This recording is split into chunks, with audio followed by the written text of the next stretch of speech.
Assalamualaikum warahmatullahi wabarakatuh.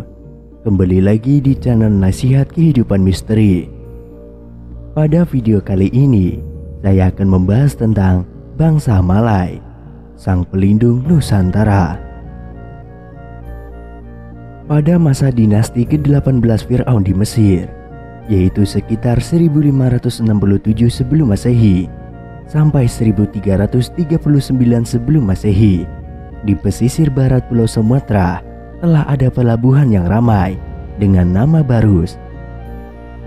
Pelabuhan ini berkembang dengan baik dikarenakan ada bangsa yang mengatur serta menjaganya dari serangan bajak laut maupun negara lain.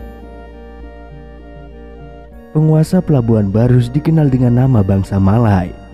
Malay dalam bahasa Sanskrit atau Tamil berarti bukit atau gunung. Seperti namanya, bangsa Malay bermukim di sekitar perbukitan atau dataran tinggi. Asal muasal bangsa Malay, diperkirakan bangsa Malay bermula dari 4 bangsa, yakni Arab, Cina, Eropa, dan Hindia. Terkadang disingkat Aceh. Sampai sekarang, istilah Aceh masih dinisbatkan kepada keturunan bangsa Malay yang tinggal di ujung utara Pulau Sumatera. Bangsa yang pertama kali datang adalah bangsa Hindia Malaya atau Himalaya. Bangsa Himalaya merupakan interaksi antara bangsa Hindia, yaitu keturunan Kushi, keturunan Ham bin Nabi Nuh, dengan bangsa Malaya, yaitu keturunan bangsa Malaya Purba atau Atlantis atau Sundaland, penduduk asli Nusantara yang selamat dari bencana banjir Nuh. Pada awalnya, mereka tinggal di kaki Gunung Himalaya. Sekitar tahun 6000 sebelum Masehi, mereka datang ke Pulau Sumatera. Mereka menyusul kerabatnya bangsa Polinesia, yaitu keturunan Het, keturunan Ham bin Nabi Nuh, yang telah terlebih dahulu datang dan bertempat tinggal di timur Nusantara.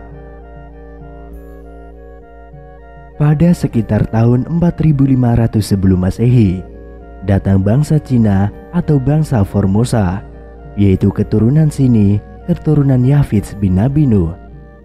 Bangsa ini membawa budaya agraris dari tempat asalnya.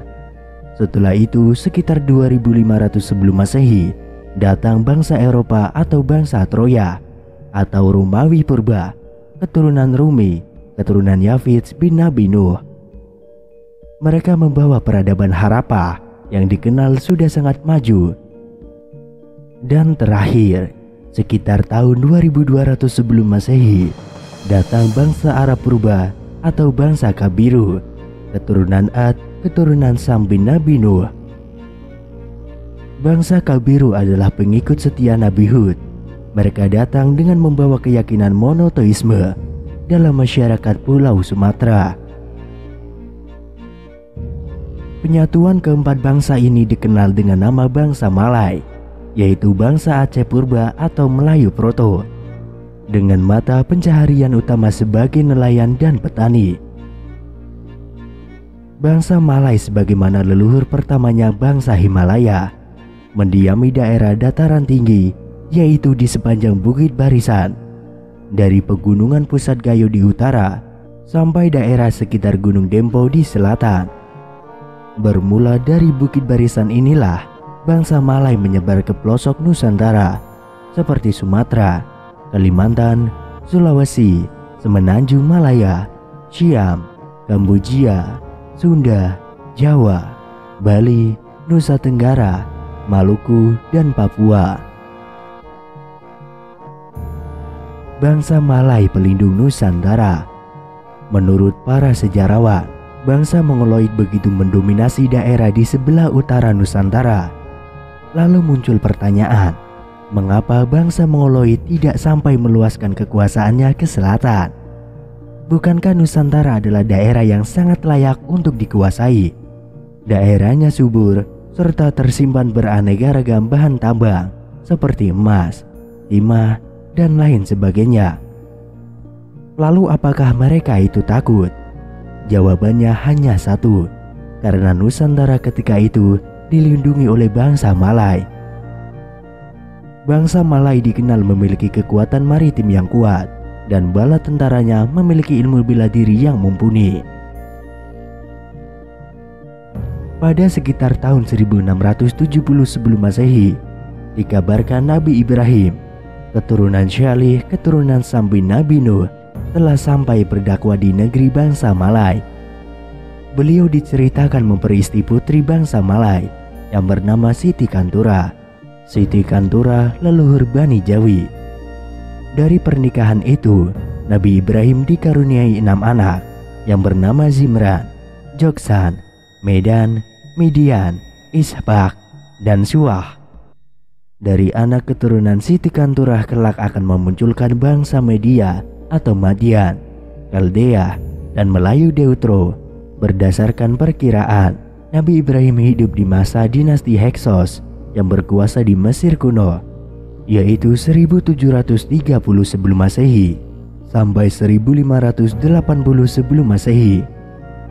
Sementara versi lain menyebutkan Nabi Ibrahim menikah dengan Siti Kantura pada sekitar tahun 2025 sebelum Masehi. Bangsa Melayu Deutro atau Malay Muda yang saat ini mendiami Kepulauan Nusantara juga mendapatkan sebutan Bani Jawi. Bani Jawi yang berasal dari kata Bani yang berarti kaum atau kelompok, Jiwi, Ji yang berarti satu, dan Wi yang berarti Widi atau Tuhan. Jadi makna Bani Jawi atau Jiwi adalah kaum yang meyakini adanya satu Tuhan. Keterangan mengenai Bani Jawi sebagai keturunan Nabi Ibrahim ditulis oleh sejarawan terkemuka Ibnu Athir dalam bukunya yang terkenal Al-Kamil fi Al-Tarikh. Melayu Deutro adalah istilah yang digunakan para sejarawan modern untuk mengidentifikasikan Bani Jawi, di mana Ibnu Athir menerangkan bahwa Bani Jawi adalah keturunan Nabi Ibrahim. Keterangan Ibnu Athir ini semakin nyata ketika baru-baru ini dari penelitian seorang profesor Universiti Kebangsaan Malaysia atau UKM diperoleh data bahwa di dalam darah DNA Melayu terdapat 27% varian Mediterranean yang merupakan DNA bangsa-bangsa Eurosemitic. Varian Mediterranean sendiri terdapat juga di dalam DNA keturunan Nabi Ibrahim yang lain, seperti bangsa Arab dan Bani Israel. Suku Jawa adalah suku yang terbesar dari Bani Jawi. Sejak zaman dahulu, mereka menganut monoteisme seperti keyakinan adanya Sang Hyang Widi atau Sangkan Paraneng Dumadi